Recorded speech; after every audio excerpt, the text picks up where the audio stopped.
Kita di sini pemimpin politik, pemimpin teknokrat, pemimpin budaya, pemimpin masyarakat, dan kita diberi mandat oleh rakyat untuk menghadapi dan menyelesaikan masalah. Jadi kita tidak boleh takut dengan masalah. Kita tidak boleh takut dengan kesulitan. Kita tidak boleh takut dengan kekurangan. Kita faham, seluruh bangsa faham bahwa gaji guru-guru kita kurang. Kita faham bahwa lapangan kerja kita kurang. Kita faham masih banyak kemiskinan ekstrim. Kita faham, ini semua masalah kita faham. Kita mengerti. Justru ini yang kita dipilih, diberi mandat untuk kita selesaikan. Kita faham ada ketimpangan di masyarakat kita. Tapi terus terang saja saya katakan di mana-mana, saya sendiri sebagai presiden, sebagai yang diberi mandat bersama saudara wakil presiden, kita disumpah, saya sendiri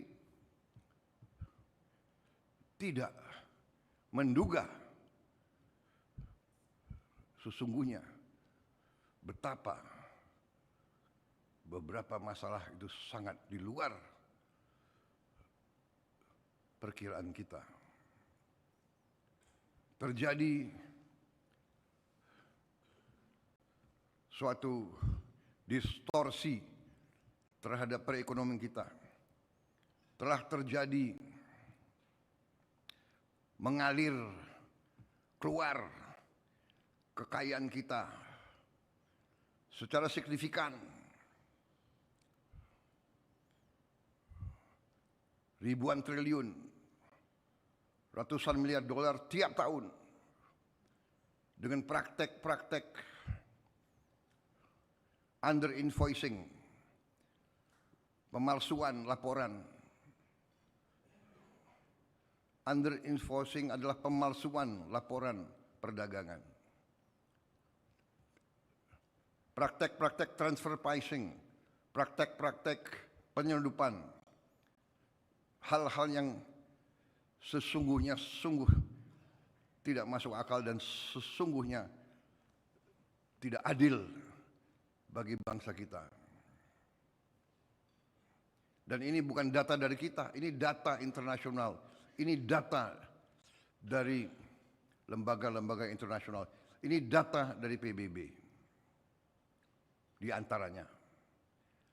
Tapi seluruh bangsa sudah merasakan, semua pelaku ekonomi sudah mengerti hal ini, di dalam negeri dan di luar negeri, semua tahu. Negara penghasil kelapa sawit terbesar di dunia sempat berminggu-minggu hilang minyak goreng. Sesuatu yang tidak masuk di akal. Saudara-saudara.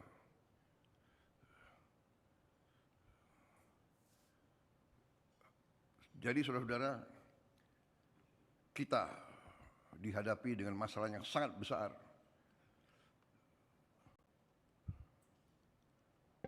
Dengan masalah yang vital. Kalau ini kita biarkan, kalau kebocoran ratusan miliar dolar kekayaan Indonesia dibiarkan terus keluar, kita bisa bayangkan nasib bangsa kita seperti apa. Karena itu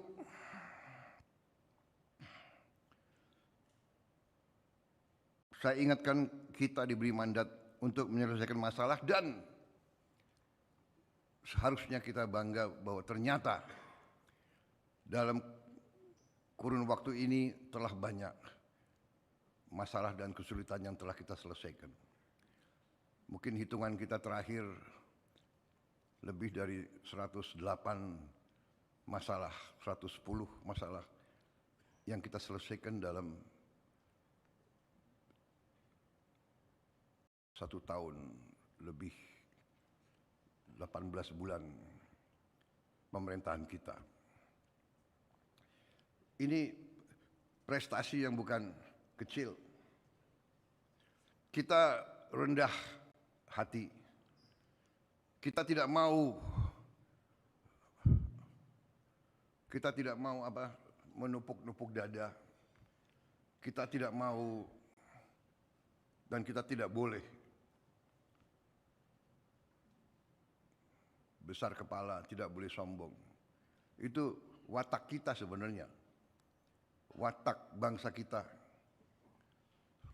Ojo dumeh. Tetapi kalau kita berprestasi, kita harus akui bahwa kita berprestasi. Tidak ada bangsa lain yang akan menghormati kita kalau kita tidak menghormati bangsa kita sendiri. Bangsa yang besar adalah bangsa yang bisa menghormati dan menghargai pahlawan-pahlawannya. Bangsa yang besar adalah bangsa yang bisa memahami kesulitan dan tantangan yang dihadapinya, tapi juga bisa menghormati dan menghargai prestasi yang dia capai. Saudara-saudara,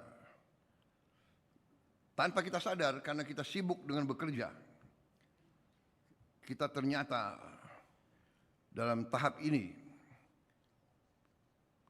ada hal-hal yang sangat membanggakan. Saudara-saudara, setiap negara, setiap perekonomian itu pasti diukur. Dan kita punya ukuran. Kita harus bertanya, apakah bangsa itu bisa memberi pangan, memberi makan untuk rakyatnya? Itu yang paling mendasar. Untuk apa kita merdeka? Untuk apa kita punya NKRI? Kalau kita tidak bisa memberi yang paling dasar dari sebuah peradaban. Yang paling dasar adalah makan, pangan. Kalau ada orang-orang pintar mengatakan bahwa ada yang lebih penting dari perut yang lapar, ya saya persilahkan, saudara-saudara.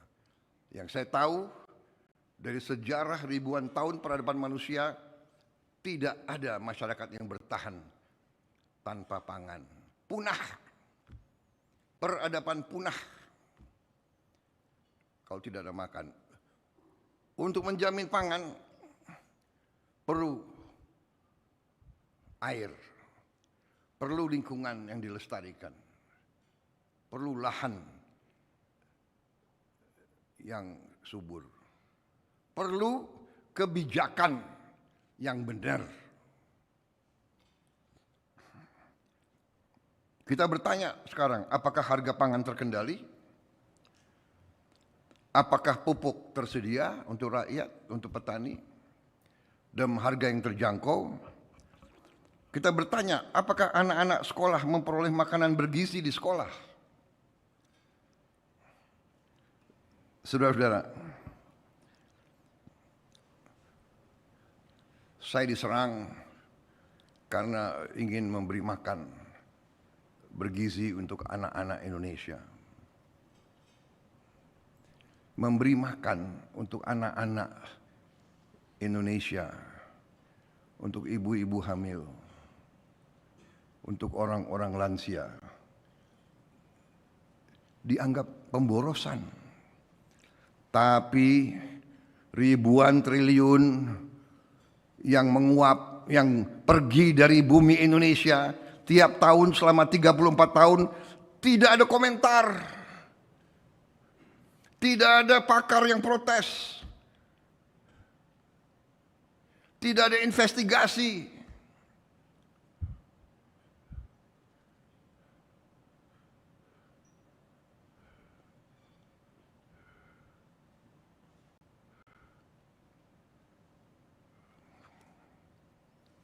kita mau beri makan kepada anak-anak yang jelas-jelas minimal 1/4 anak-anak kita stunting. Sebagian besar juga tidak banyak yang tidak makan berangkat sekolah. Kita dituduh pemborosan. Kita dibilang ekonomi mau kolaps. Harga saham akan ambruk. Mata uang akan melemah. Alasannya karena boros.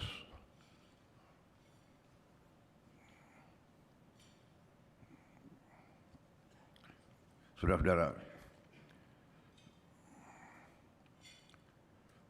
saya punya keyakinan bahwa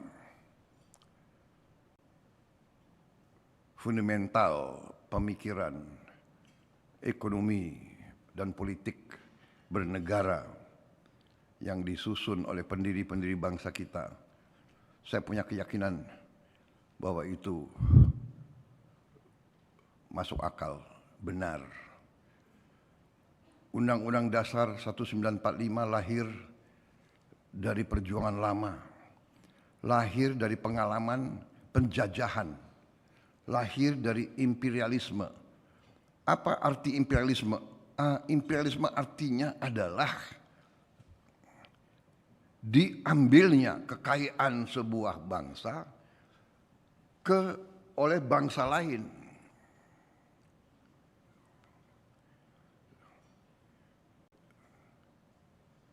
Dan masalah inilah yang membuat kita lemah dan tidak berdaya. Sehingga pendiri-pendiri bangsa kita melalui perjuangan berat dan lama dan berujung di suatu perjuangan fisik, mereka memiliki filosofi. Mereka telah merumuskan suatu filosofi. Filosofi adalah Pancasila. Dan Pancasila ini adalah suatu filosofi yang utuh, yang integralistik. Di situ ada pemahaman ekonomi. Ekonomi Pancasila harus ekonomi yang juga berkeadilan. Dan itu jelas-jelas tertera, tercantum dalam Undang-Undang Dasar 1945 ya, yang sedang kita jalankan. Kita sedang menjalankan Undang-Undang Dasar Negara Republik Indonesia tahun 1945. Kita sedang menjalankan pasal 33.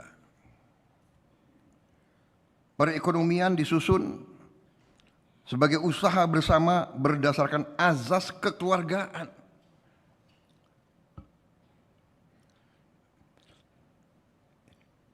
Ini jangan dianggap suatu slogan atau suatu retorika yang indah. Perekonomian disusun sebagai usaha bersama berdasar atas azas kekeluargaan. Berarti seluruh anak bangsa ini bagian dari keluarga besar NKRI. Tidak boleh ada satu elemen, satu pihak yang menindas pihak lain. Tidak boleh ada satu elemen yang memborong kekayaan bangsa sehingga yang lain tidak bisa nikmati. Ini arti daripada ekonomi berdasar atas azas kekeluargaan. Cabang-cabang produksi yang penting bagi negara dan yang menguasai hajat hidup orang banyak dikuasai oleh negara. Jadi ini bukan sesuatu yang perlu ditafsirkan. Bumi, air, dan kekayaan alam yang terkandung di dalamnya harus dipergunakan sebesar-besarnya untuk kemakmuran rakyat. Harus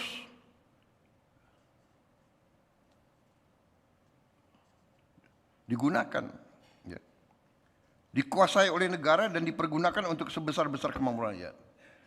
Saudara-saudara, Juga kita juga melihat pasal 34. Ini perintah undang-undang, fakir miskin dan anak-anak yang terlantar dipelihara oleh negara. Ini sedang kita jalankan. Pasal 3 untuk mengamankan sumber daya ekonomi supaya kita dapat uang. Dari pasal 3 kita menjalankan pasal 34. Jadi itulah, kita tidak boleh membiarkan anak-anak orang miskin terus miskin. Kita tidak boleh membiarkan anak-anak tidak ada harapan sekolah.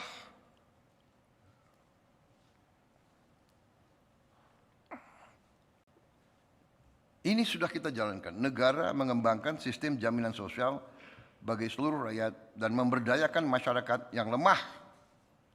Memberdayakan masyarakat yang lemah dan tidak mampu sesuai dengan martabat kemanusiaan.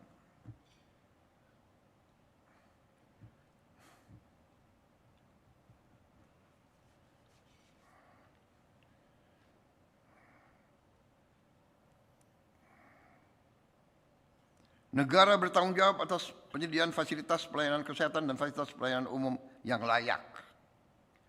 Negara bertanggung jawab atas penyediaan fasilitas pelayanan kesehatan dan fasilitas umum yang layak. Saudara-saudara, karena itulah kita menjalankan pemerintahan dengan bekerja dengan sangat keras. Saya terima kasih kepada seluruh anggota kabinet. Sebagian dari saudara-saudara bekerja tanpa diawasi karena saya konsentrasi kepada hal-hal penting dalam 2 tahun ini. Tapi saya lihat saudara-saudara berinisiatif, saudara masing-masing bekerja dan bersama kita telah mencapai prestasi-prestasi yang menurut saya cukup membanggakan. Mungkin sedikit pemerintahan di dunia mencapai apa yang kita mencapai. Masalahnya masih lebih banyak. Cita-cita kita lebih besar. Pekerjaan kita masih banyak. Perjalanan perjuangan kita masih jauh.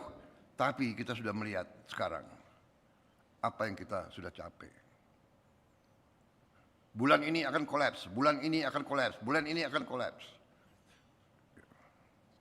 Ternyata semakin hari semakin kuat. Semakin hari semakin kuat. Dunia sedang perang. Banyak negara termasuk risau dan panik masalah pangan. Kita sudah duluan swasembada pangan. Masalah energi pun kita menghadapi kesulitan, tapi kita lebih siap dari yang lain. Ini bukan untuk membuat kita lengah. Ini bukan untuk membuat kita cepat puas, tidak. Tapi saudara-saudara, capaian Kabinet Merah Putih yang 110, 112 masalah itu saya minta dibagikan ke saudara-saudara sekalian, mudah-mudahan ada. Ya, bukunya sudah dibagikan. Sudah dibagikan. Hah? Iya, dibagikan, bukan disiapkan. Saya minta dibagikan. Jadi ada di depan para menteri dan wakil menteri. Bagikan sekarang kalau ada.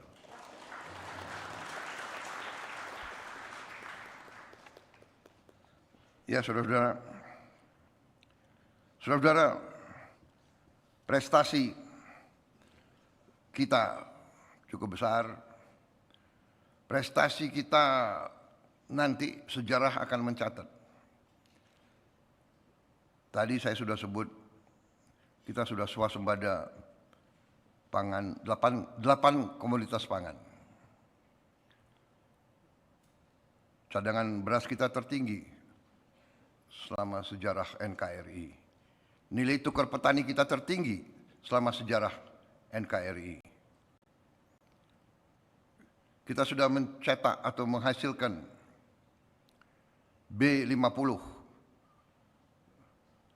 solar dari kelapa sawit 50%. Kita tidak import lagi solar. Yang waktu itu banyak juga perlawanan. Ada yang bilang pabrik-pabrik mesin tidak akan dukung kita dan sebagainya, dan menakut-nakuti kita. Kita bangsa Indonesia yang 287 juta ini, pemimpinnya selalu ditakut-takuti supaya kita memimpin dengan ketakutan, takut dengan pasar, takut dengan ini, takut dengan apa itu, takut dengan rating agency, takut dengan itu. Kita percaya kepada kekuatan kita sendiri. Kita percaya kepada hal-hal yang azazi, yang basic. Basic bukan menurut selera kita, basic menurut pakar-pakar dunia, basic menurut PBB, Sustainable Development Goal. Saudara-saudara, PBB sudah meramalkan bahaya kelaparan, food, energy, water, bahaya kelaparan. Mereka canangkan SDG pertama untuk semua bangsa di dunia. SDG pertama adalah no poverty. Tidak ada kemiskinan.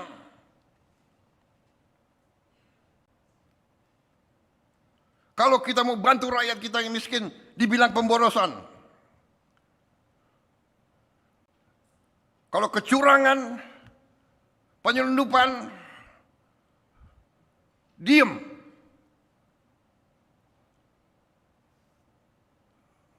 Orang besar kasih kredit terus triliunan. Orang kecil nggak boleh terima apa-apa. Zero hunger. Zero hunger, tidak boleh ada orang Indonesia yang lapar. Saya minta belajar. Kita belajar dari negara-negara lain. Jangan malu belajar. Kirim tim ke India, kirim tim ke Brazil, kirim tim ke Tiongkok, kirim tim ke negara-negara Vietnam. Belajar bagaimana mereka hilangkan kelaparan. Tidak boleh anggota G20 Indonesia ada rakyat yang lapar.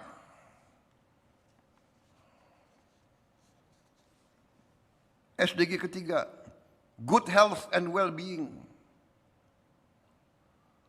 Nomor 4, quality education.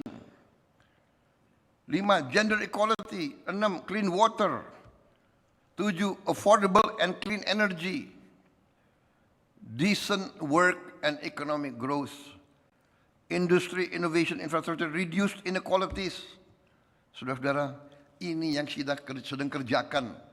Ini yang sedang kita kerjakan, saudara-saudara. Jadi jangan ragu-ragu. Kita berada di jalan yang benar.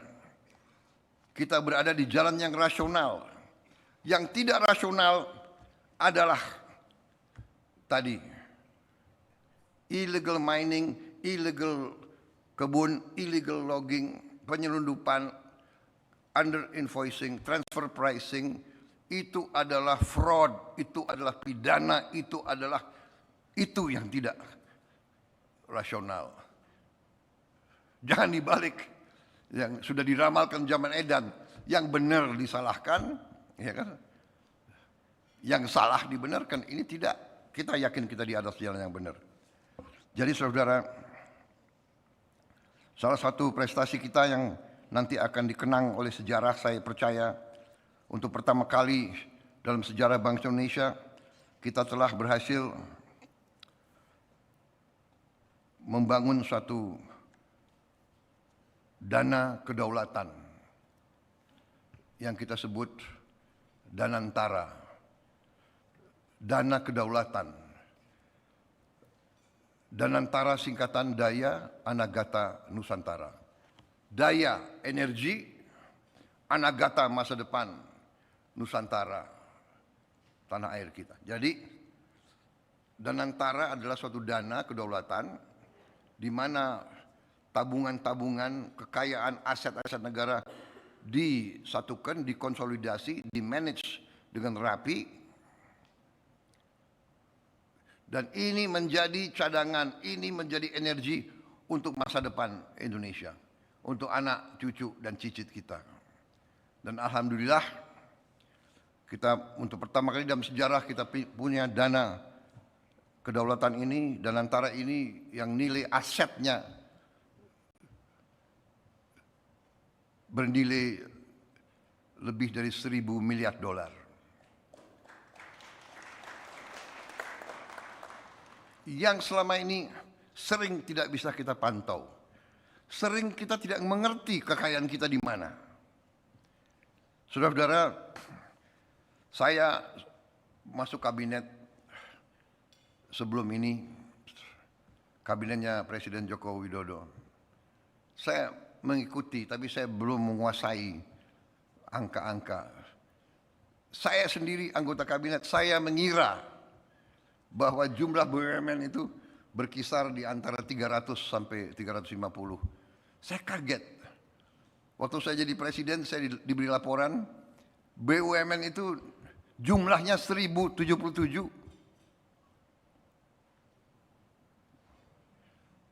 Dan ini harus kita cek lagi.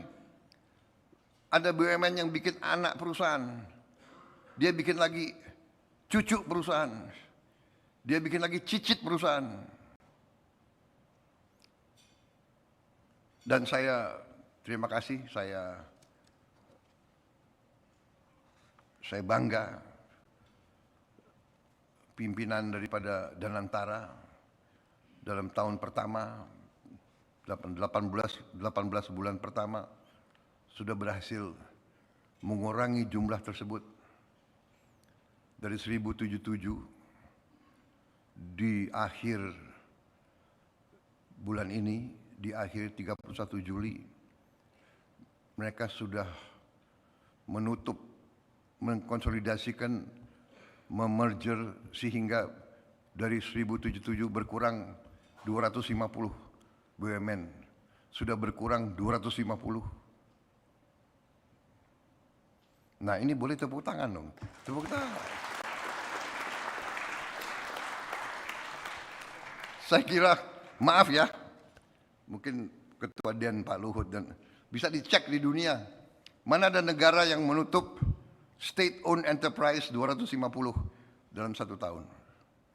Dan mereka menyanggupi laporan ke saya, Pak, Desember 31 tahun 2021, jumlah BUMN kita dari 1.077 akan maksimal 350.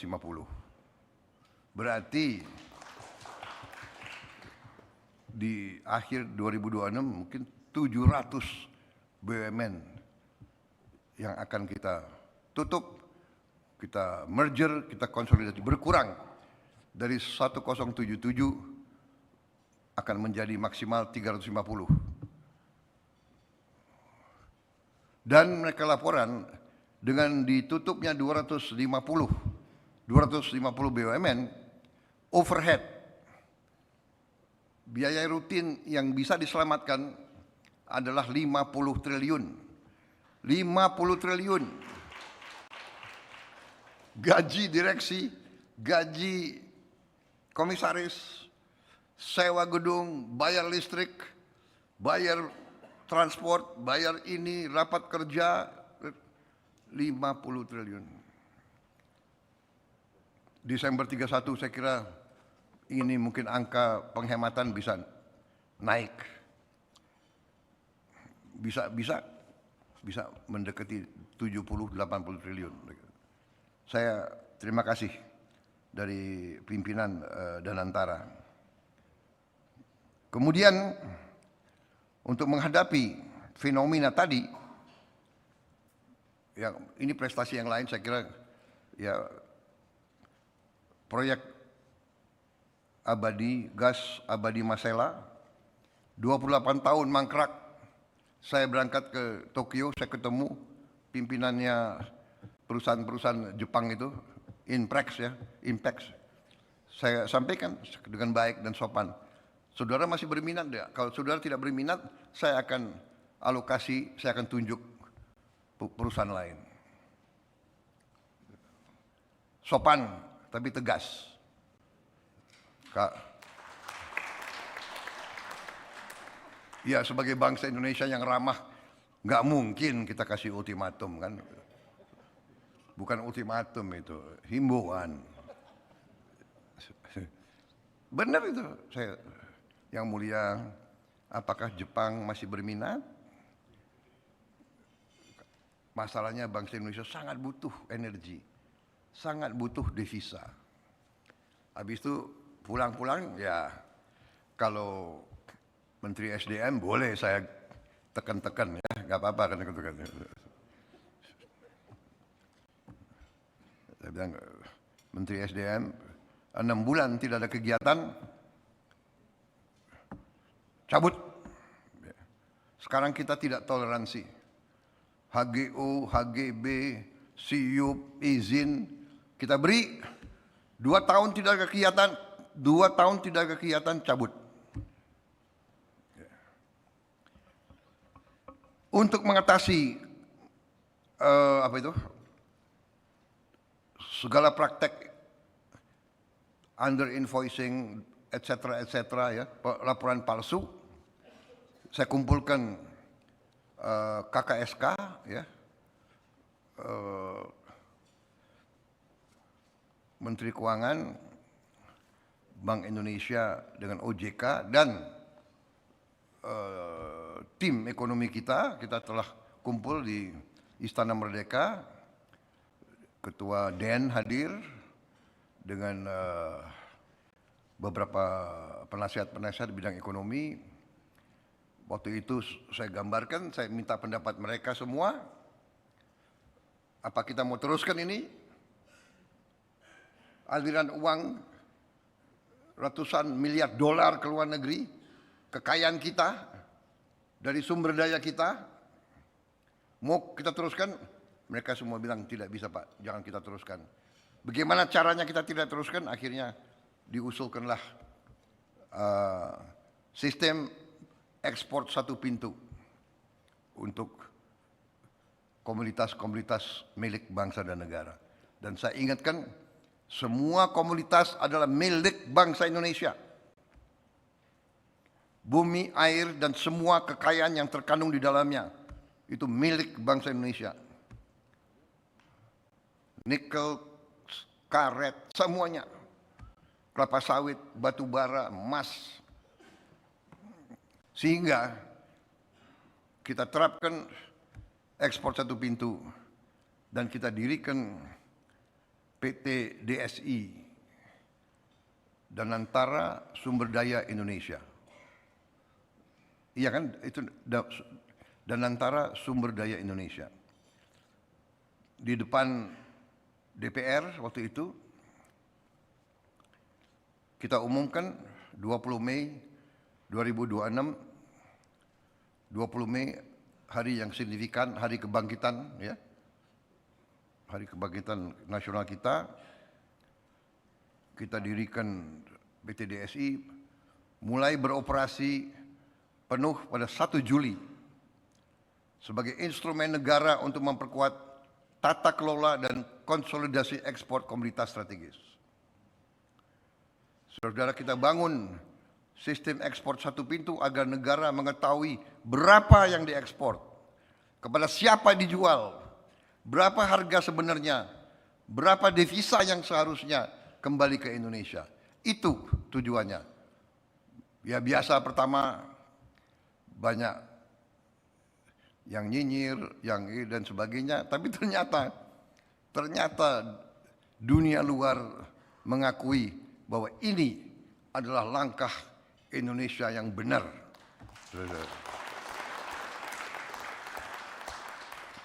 Ada kekuatan-kekuatan, kelompok-kelompok tertentu yang selalu ingin Indonesia kolaps. Saya tidak mengerti dia itu anak bangsa mana, saya tidak paham. Saya tidak paham benar-benar, ya kan? Selalu meramalkan kolaps, yang nggak bagus gitu loh. Iya kan? Jadi sebetulnya itu bukan ramalan, menurut saya itu doa dia. Doa dia bahwa Indonesia kolaps. Doa dia bahwa Indonesia terus miskin. Sehingga saya benar-benar meragukan di mana patriotisme dia, di mana cinta tanah air dia. Saudara-saudara, dengan ekspor sumber daya alam satu pintu, ya, kita mengadakan tahap transisi dan kita harapkan nanti 1 September 2026 implementasi penuh. Kemudian proses ini semua akan membuat kita benar-benar faham benar kemana uang kita. Sebagai contoh, kelapa sawit selama ini banyak dijual dari Indonesia, resmi kontrak harganya 17.000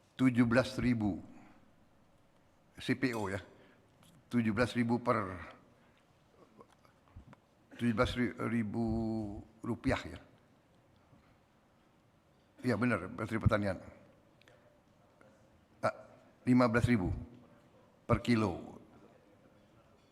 Pada harga di internasional, harga di Eropa, di Rotterdam itu 27.000. Kita 14.000, 15.000, mereka harga sebenarnya 27.000. Siapa yang nikmati 13.000? Hampir 50%.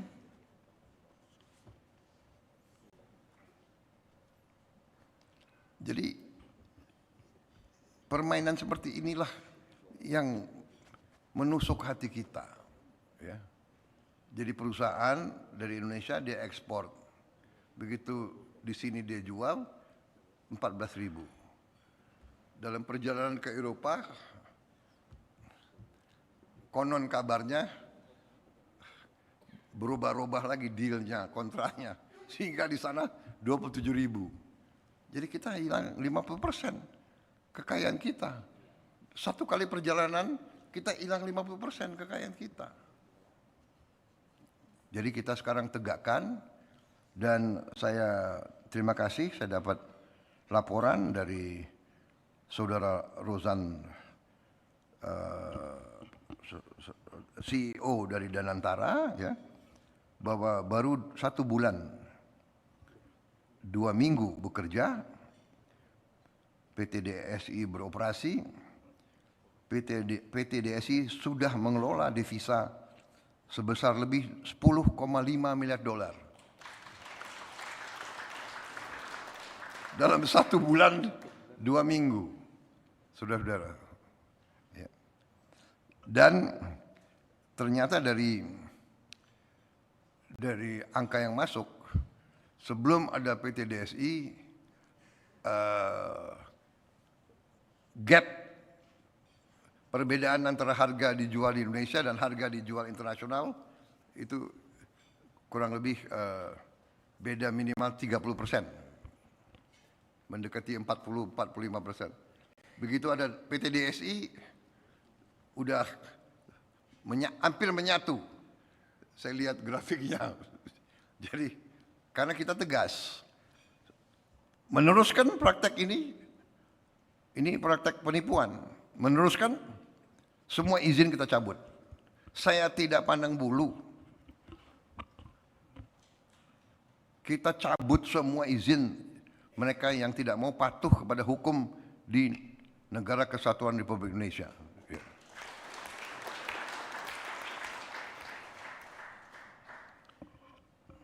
Saudara-saudara, tentunya kita tidak boleh cepat puas, ya. Tapi kita sudah melihat langkah-langkah kita sekarang, bahwa tadinya kita ditakut-takuti.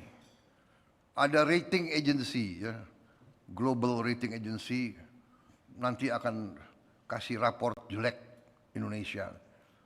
kita akan diturunkan supaya nanti nggak ada yang mau invest di Indonesia.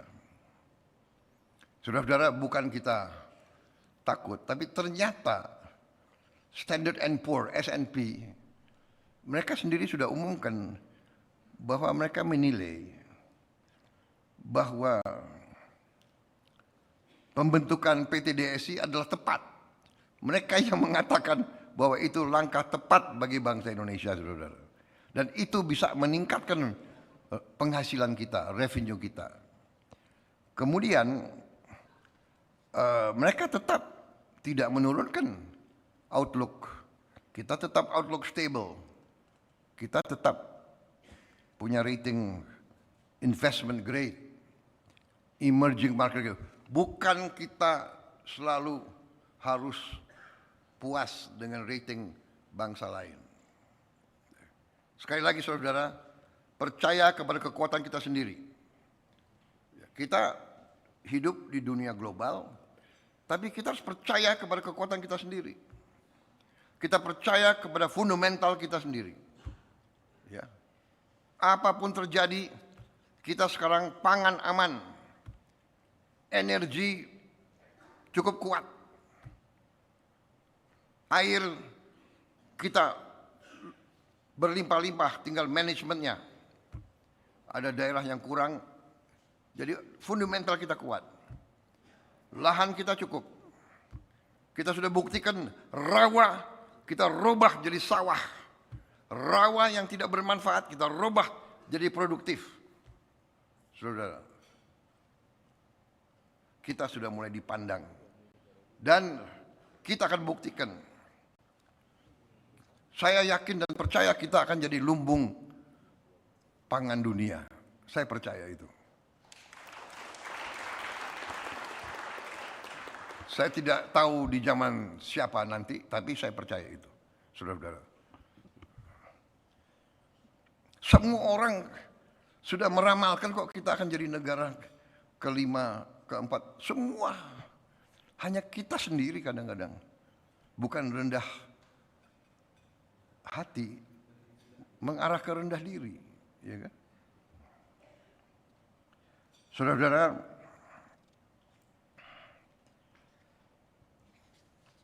kita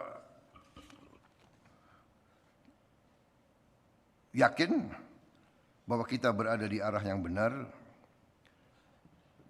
tapi kita juga waspada. Ya. Kita koreksi diri, kita tahu bahwa efisiensi kita masih kurang, regulasi kita terlalu banyak, peraturan kita terlalu banyak. Ya, saya tegaskan di sini, kita harus sederhanakan pemerintahan. Kita akan mulai melaksanakan atau sudah merintis ke arah digitalisasi pemerintahan dengan GovTech dan program-program lainnya.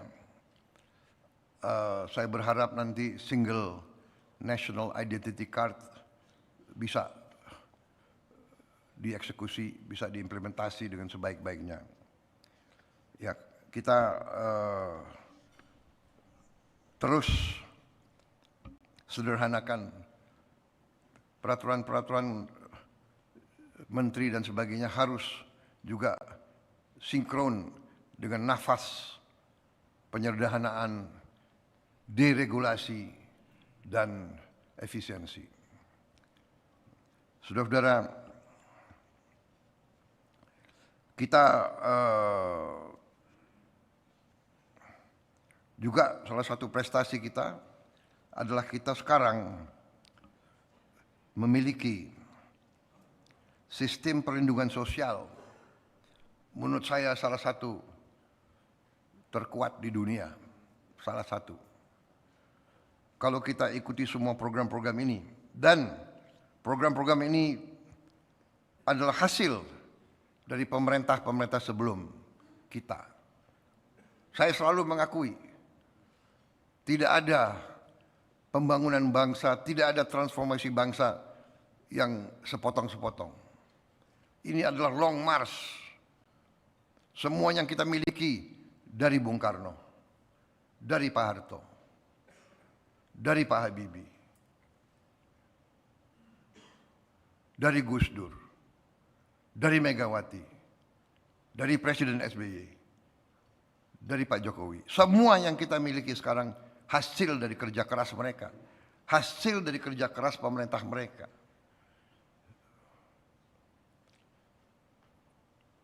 Tugas kita, apa yang sudah dicapai, kita lestarikan, kita bangun, kita perbaiki. Kalau ada kesulitan dan kekurangan dan kesalahan bangsa, bukan orang, bukan rezim, tapi bangsa. Kekeliruan, kadang-kadang kekeliruan kita sebagai bangsa. Dulu berbondong-bondong semua pakar, semua intelektual, hampir 99%, semua berbondong-bondong mengelu-elukan neolib, kapitalisme. Ya tidak salah mungkin Presiden Soeharto dikelilingi penasihat-penasihat yang menyarankan, ya kan? Kemudian habis itu Pak Habibie dan selanjutnya. Ya nggak ada masalah. Tapi kita sekarang melihat pengalaman itu, kita lihat negara di Amerika saja sudah ditinggalkan kok. Di Eropa saja sudah meninggalkan neolib. Masa kita mau teruskan? Ya, jadi ini saya tegaskan. Ternyata kita punya sistem perlindungan sosial, negara kesejahteraan, welfare state, salah satu terkuat di dunia. Kalau kita lihat program satu-satu, dan sebagian program-program ini dilaksanakan oleh presiden-presiden sebelum kita, pemerintah sebelum kita. Jadi itu yang saya mengajak, jangan kita punya budaya nggak tahu dari mana, itu ada selalu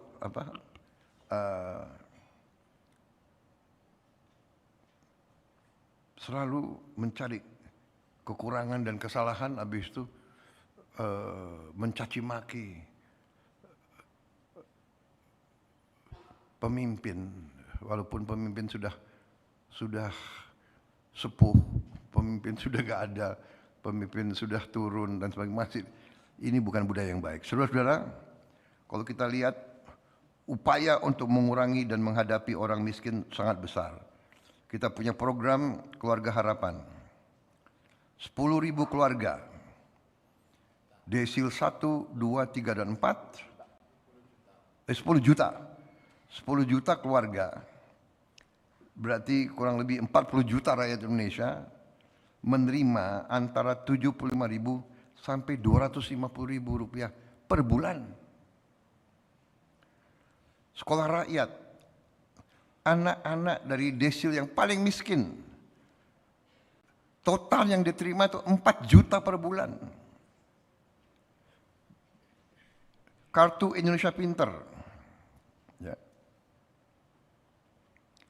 1,2 juta mahasiswa dibantu biaya hidup 800.000 sampai 1,4 juta per bulan, bebas UKT.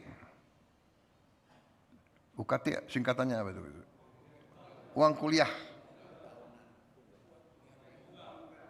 tunggal, dibantu, langsung dibayar ke PT. Program Indonesia Pinter 22 juta 100.000 siswa, 22 juta 100.000 dari desil 1, 2, 3, 4 yang paling bawah. Jadi keberpihakan kita kepada orang miskin luar biasa. Kartu sembako 200.000 per bulan. Yang menerima adalah 18 juta 250.000 keluarga. 18 juta 250.000 keluarga. Kalau dikali 4, ini berapa ini? Kembali mendekati 40 juta.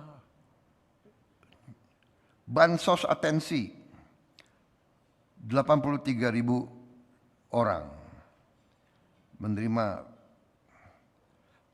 bansos.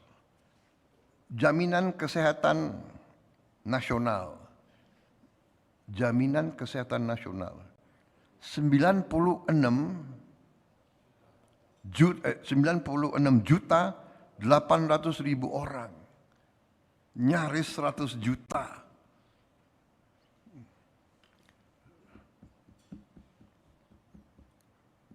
Dua 20 kali lebih besar dari Singapura. 3,5 kali lebih besar dari Malaysia. Kita beri jaminan. Bantuan pemberdayaan sosial ekonomi. Bantuan stimulan perumahan swadaya. 20 juta per rumah. 400.000 penerima manfaat.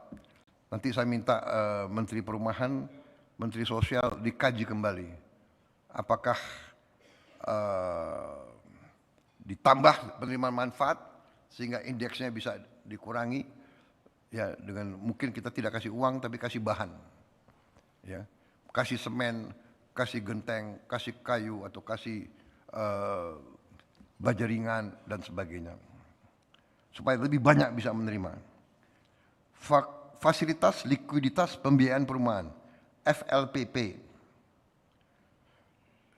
727.000 per bulan untuk 1.877.747 rumah tangga.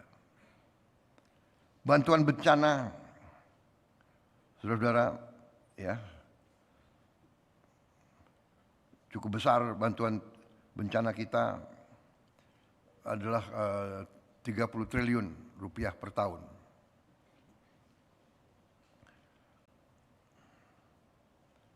Subsidi LPG 66.400.000 rumah tangga menerima subsidi LPG. 66.400.000 rumah tangga.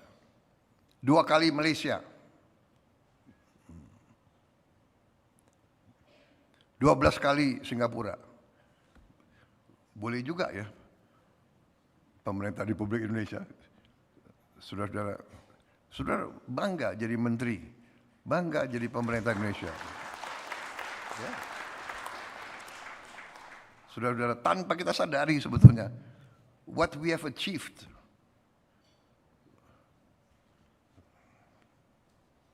Dan selalu saya katakan, saudara-saudara, marilah kita sadar, ini prestasi kita bersama. Dari zaman Bung Karno sampai sekarang.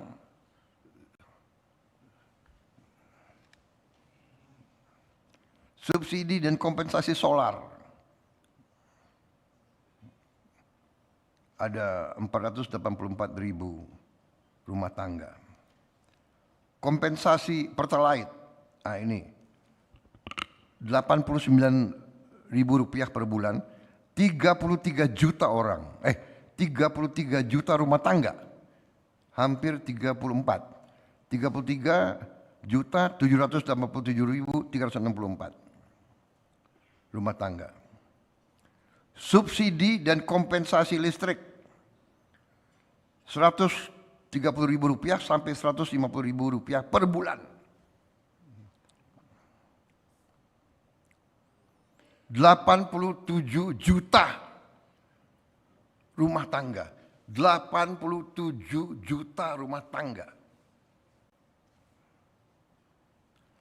Hampir seluruh rakyat Indonesia itu. Diskon tarif kereta api 1,3 juta penumpang.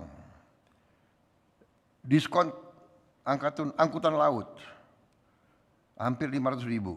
Bantuan pangan 10 kg beras, 2 liter minyak goreng untuk 3 bulan. 33,24 juta keluarga di desa 1, 2, 3, 4.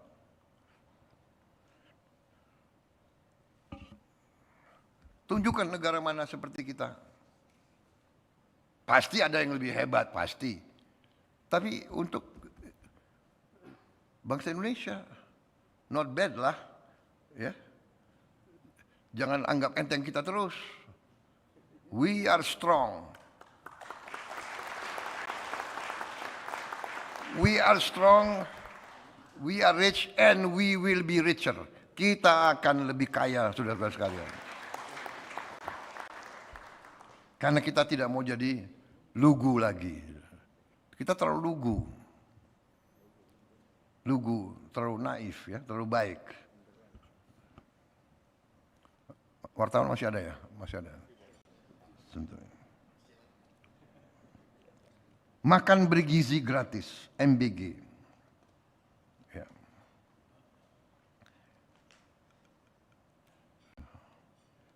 74.560.000 siswa ibu hamil menyusui balita dan lanjut usia.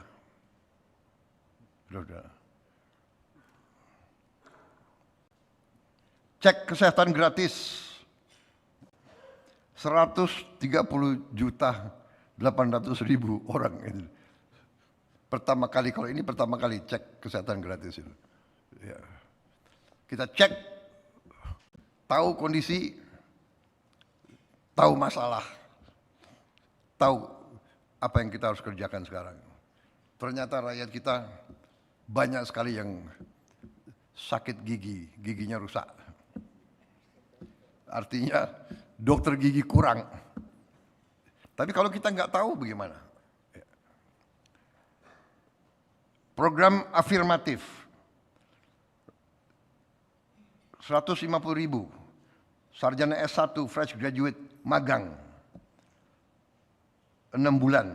Dan saya dapat laporan ya, Menteri Tenaga Kerja kurang lebih 60% yang langsung dapat pekerjaan di tempat dia magang. Sekolah Unggul Garuda 9.500.000 per bulan. Ini adalah anak-anak yang terpinter, walaupun dari keluarga tidak mampu, masuk ke Sekolah Unggul Garuda. Niatnya adalah mereka ini akan nanti masuk ke program-program yang paling berkualitas di seluruh dunia. Rencana kita baru 4 sekolah unggulan Garuda yang terbangun. Prof. Brian, berapa rencananya? Total SMA Garuda.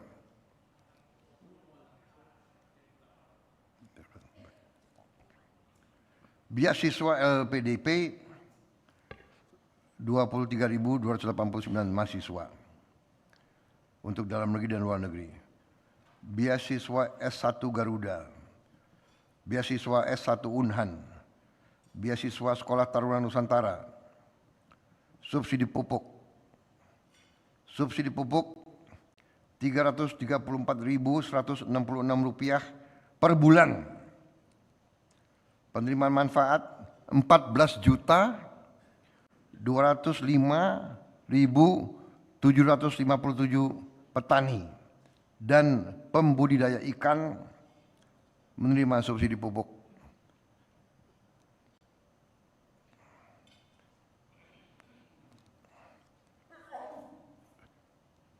Subsidi bunga kur Rp500.000 per bulan, 6.084.205 debitur yang menerima. Sertifikat gratis 1.350.000 UMK. Saudara-saudara, ini adalah program, saya sebutkan rinci supaya kita mengerti apa yang sudah kita lakukan. Saudara-saudara, kita faham dan mengerti bahwa masa depan kita akan ditentukan oleh kualitas manusia kita, kualitas anak-anak kita, kualitas fisik, kesehatan, karena itu gizi sangat penting, tapi juga kualitas pendidikan. Kita faham bahwa pendidikan kita banyak ketertinggalan, negara kita sangat besar, luas, kita memiliki lebih dari 288.000 sekolah, banyak di tempat terpencil. Salah satu upaya kita adalah digitalisasi pendidikan. Kita sudah membagi interaktif flat panel, layar pinter di seluruh sekolah Indonesia. 1 per sekolah tahun lalu sudah kita bagikan. Tahun ini kita akan tambah 3 kelas per sekolah. Saya harapkan di akhir 2026 akan sudah tersampaikan, terkirim kurang lebih tambahan 700.000 panel pinter atau smart digital panel di seluruh sekolah Indonesia akhir Desember 2026 atau semester pertama 2027. Apa artinya ini? Artinya bahwa anak-anak kita dan guru-guru kita di seluruh Indonesia punya akses untuk materi pembelajaran terbaik. Baru saja kita dapat berita bagus dari PBB, ya, International Telecommunication Union, memberi penghargaan tertinggi kepada kita Indonesia dari 122 negara, ya, dalam kategori e-government dan kategori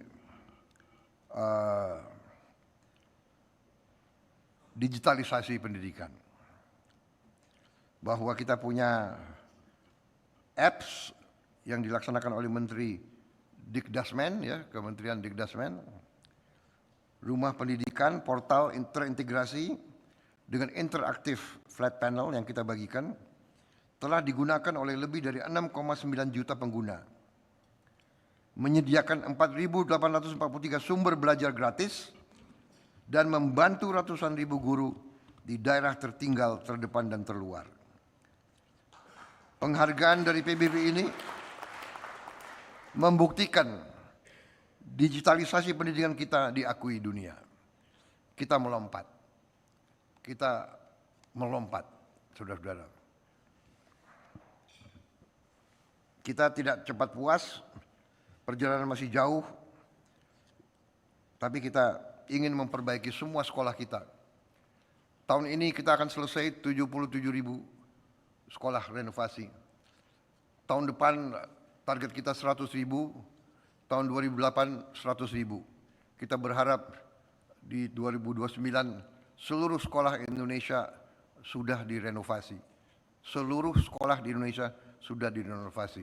Dan uangnya kita akan kirim langsung ke kepala sekolah, diawasi oleh komite orang tua, komite guru, dan sebagainya. Dan ternyata hasilnya sangat baik. Kalau tidak salah ya, Menteri Mendikdasmen ada di sini. Ya, umpan balik yang saudara terima cukup bagus.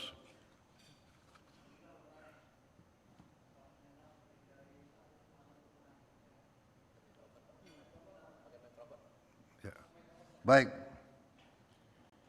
Terima kasih.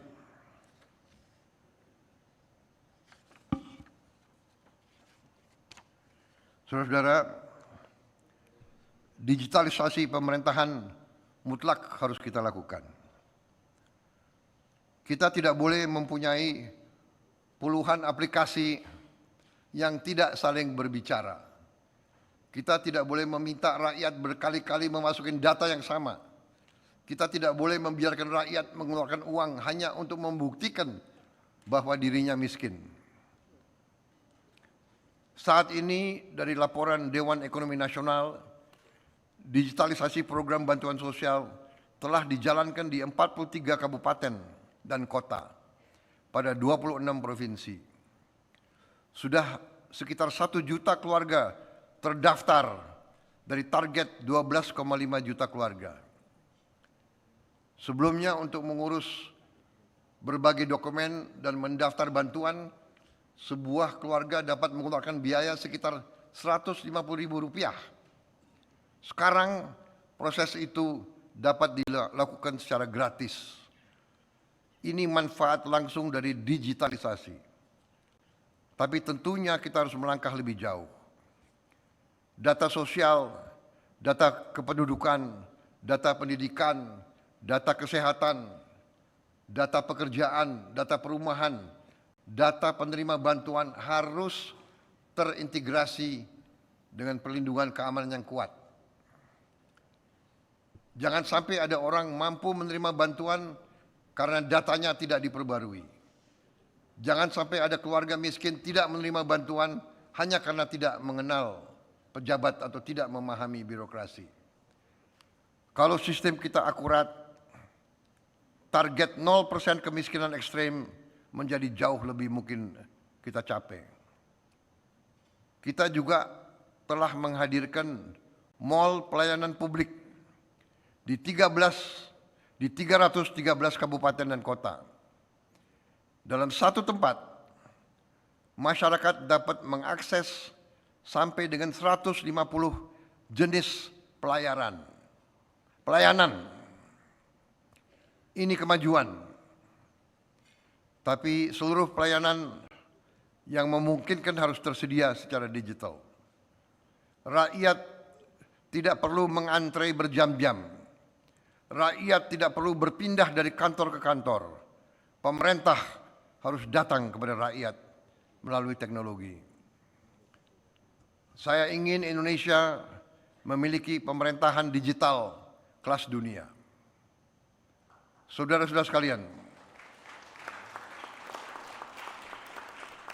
dalam buku yang sudah dibagikan kepada saudara-saudara, ya, telah dicatat 108 masalah kronis bangsa yang kita pecahkan melalui berbagai keputusan pada 18 bulan pertama pemerintahan. Sekarang pemerintahan kita telah berjalan 20 bulan. Tentu sudah lebih banyak lagi persoalan yang kita selesaikan. Kita telah mencapai prestasi-prestasi yang sudah saya singgung tadi. Saudara-saudara, salah satu juga yang kita telah berhasil adalah mendirikan bank emas. Untuk pertama kali dalam sejarah Republik Indonesia, Indonesia punya bank emas bulian yang sekarang sudah mengelola 153 ton emas. Sudah mengelola. Dan 153 ton emas ini nilainya berapa Pak Rozan? 20 miliar dolar. Jadi dalam satu tahun, bank yang kita dirikan 1 tahun yang lalu sekarang sudah mengelola emas senilai 20 miliar dolar. Ini juga kekuatan ekonomi yang dilihat oleh dunia juga. Dan saya percaya di tahun-tahun mendatang ini akan juga meningkat. Jadi kita ternyata diam-diam kita telah mencapai prestasi-prestasi yang berskala dunia. Saya kira boleh dicek bank mana, bank emas mana ya yang memiliki 153, yang mengelola 153 ton emas dalam 1 tahun. Saudara-saudara, gaji hakim yang telah 12 tahun tidak naik, kita telah naikkan. Untuk berapa jenjang naiknya hampir 300%, 280%. Sudah saya umumkan kemarin, Ketua Mahkamah Agung melapor ke saya bahwa Ketua Mahkamah Agung Singapura cerita kepada dia, Ketua Mahkamah Agung Indonesia, bahwa gaji penerimaan Ketua Mahkamah Agung Indonesia sudah di atas Ketua Mahkamah Agung Singapura. Dan juga gaji rata-rata hakim Indonesia yang paling junior sudah di atas gaji rata-rata hakim junior Malaysia. Lumayan juga. Kita ingin hakim-hakim kita hidup baik. Saya juga perintahkan Menteri Perumahan prioritaskan rumah-rumah untuk hakim. Di seluruh Indonesia, hakim, panitera, dan petugas mahkamah saya kira tidak sampai 9.000 orang. Jadi bisa diprioritaskan ya perumahan untuk mereka. Kita tidak mau gaji hakim kita hidupnya tidak bagus. Kita tidak mau hakim kita tidak punya harga diri. Kita tidak mau hakim kita tidak punya kehormatan. Kita tidak mau hakim kita bisa disogok. Saudara-saudara, kredit macet UMKM yang selama belasan tahun telah menghambat para pengusaha kecil kita untuk meneruskan pekerjaan dan usaha mereka, kita telah selesaikan sejak November 2024. Kita telah beri pengampunan ke mereka. Juga mulai dari sampai dengan Juli 2026 dari 5.000 jembatan desa yang sangat diminta oleh rakyat desa 5.000, kita sudah selesaikan 1.000. 1.000 sudah dibangun dan sisanya bisa selesai dalam waktu dekat. Akhir tahun 2026 kira-kira berapa Kepala Staf Angkatan Darat sebagai Ketua Satgas? 5.000 akan selesai 2026. Bagus, terima kasih.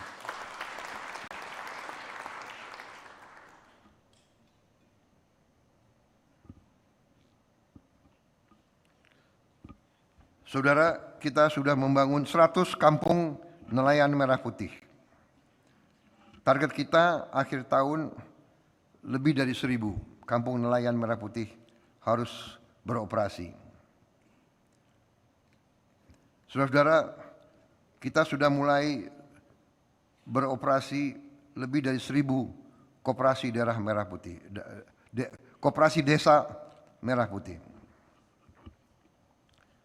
Tentunya baru 1,5 bulan beroperasi, banyak kekurangan. Ada yang belum listriknya belum baik, ada yang airnya belum baik, ada yang belum dapat internet, dan sebagainya. Tapi dalam waktu dekat saya mendapat laporan akhir tahun ini kita bisa selesaikan 30.000 koperasi desa dan kelurahan merah putih. 30.000. Saya kira ini juga jarang ada negara yang berhasil membuat 30.000 koperasi dalam 1,5 tahun. Karena koperasi ini adalah koperasi operasional, bukan koperasi di atas kertas. Tiap koperasi punya gudang, tiap koperasi punya kamar pendingin, sehingga panen dari rakyat petani di desa itu tidak akan hangus, tidak akan puso, bisa disimpan. Tiap koperasi akan punya 2 truk. Sekarang mungkin baru 1 dan akan datang secara bertahap. Tiap koperasi akan punya gerai-gerai. Tiap koperasi akan menjual obat generik murah. Tiap koperasi akan punya bengkel untuk memperbaiki alsintan. Tiap koperasi akan menyalurkan semua barang-barang subsidi. Barang subsidi adalah milik rakyat, tidak boleh diperdagangkan. Saudara-saudara, untuk pertama kali dalam sejarah Republik Indonesia, pemerintah akan punya jalur, akan punya suatu pegangan rantai pasok, supply chain, retail chain dari pusat sampai ke desa. Pertama kali dalam sejarah. Kita sekarang tidak bisa kita di blackmail. Tidak bisa nanti ada barang langka.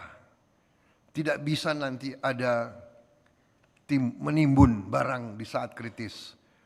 Mau Idul Fitri barang langka, mau tahun baru barang langka.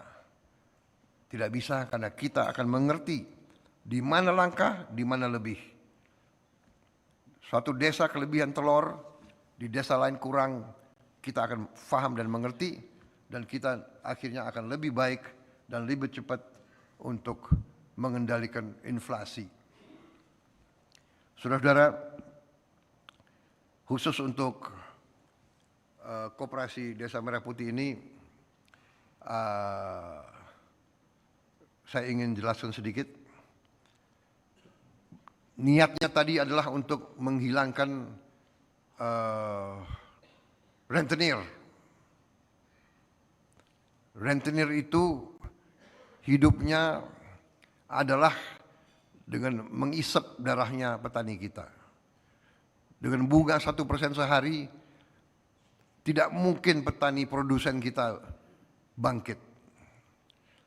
Tadinya tujuannya itu, ternyata kita menemukan bahwa rantai pasok ini bisa memicu, menghemat ratusan triliun rupiah. Saya minta dipasang slide itu, ya, rantai pasok perdagangan bahan pokok. Kalau kita lihat selama ini petani jual ke pedagang pengumpul ke distributor, distributor ke subdistributor, subdistributor ke pedagang grosir ke pedagang retail, 1, 2, 3, 4, 5 pihak, baru ke konsumen. Ternyata setelah diriset oleh Menteri Pertanian, keuntungannya yang diambil oleh pihak penengah ini adalah 30-40%. Jadi 300 diperhitungkan 313 triliun. 13 triliun. Jadi yang dinikmati oleh petani hanya 30%, sepertiga. Ya, yang dinikmati oleh konsumen 30%, yang 40% dinikmati oleh middleman. Ya, sulit untuk ada kemakmuran. Dengan Koperasi Merah Putih KDMP, marginnya kurang lebih 5-10%. Saya kira koperasi ambil 5% sudah cukup. Berarti sisanya bisa dinikmati petani dan konsumen. Ini adalah keamanan ekonomi jangka panjang. Sehingga saudara-saudara bisa kita bayangkan, kalau 250 triliun beredar di rakyat, itu ada istilah para ekonom ajarkan kepada saya. Ya. Saya bukan ekonom, saya hanya dapat pelajaran dari ekonom-ekonom. Itu ada namanya velocity of money. Jadi kalau 1 rupiah beredar di masyarakat, kegiatan ekonomi yang ditimbulkan bisa 2, 3, sampai 4 kali lipat. Kalau minimal 2 kali berarti 600 triliun atau 500 triliun minimal akan beredar di rakyat kita di bawah. Kalau sampai 3 kali, 4 kali itu kita bisa bayangkan, saudara-saudara. Jadi ini saya kira sangat strategis. Tentunya usaha besar ini pasti banyak kekurangan. Sama dengan MBG, ada kekurangan, ada penyelewengan, ada penyimpangan, tapi kita segera bertindak, kita segera memperbaiki, ya kan? Kita sedih ada oknum-oknum, ada pribadi-pribadi yang ingin cari kekayaan dari sesuatu pekerjaan atau suatu usaha yang begitu besar, begitu mulia untuk rakyat. Tapi apa boleh buat, kalau itu memang penyakit harus kita hadapi. Dengan sedih kita tindak, ya, dan kita terus akan tindak.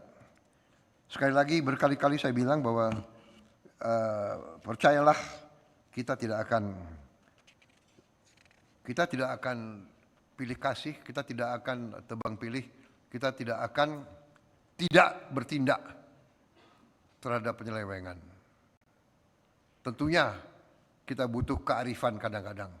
Waktunya kapan, bila mana, di mana, bagaimana. Ya. Karena kita ingin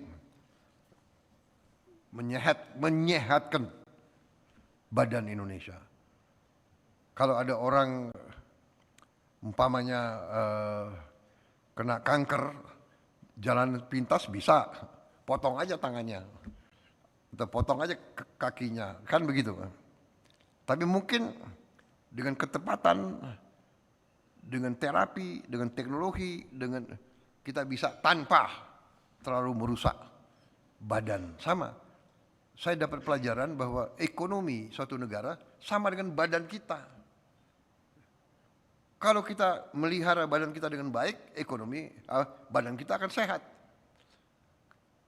Sama, badan ekonomi kalau dipelihara dengan baik akan sehat.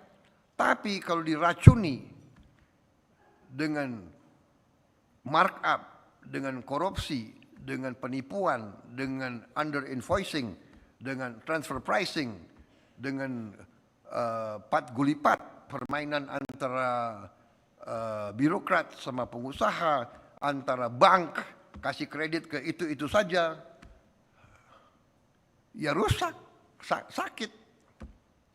Nah, ini kita sedang perbaiki. Saya kira saudara-saudara, begitu banyak keputusan besar yang telah kita ambil, ya. Jadi saya rinci ini dalam sidang paripurna ini sebagai suatu tonggak evaluasi. What we have done, what we still have to do. Kita sudah mencapai ke sini. Ini untuk mendorong semangat kita. Ternyata benar. Ternyata kalau kebijakannya benar, niatnya benar, arahnya benar, sesuai dengan filosofi bangsa, sesuai dengan akal sehat, sesuai dengan itikat untuk mengabdi kepada rakyat, ternyata hasilnya real. Hasilnya real. Dunia sudah mulai mengakui, saudara-saudara sekalian. Saya kira itu dari saya sebagai pengantar, ya.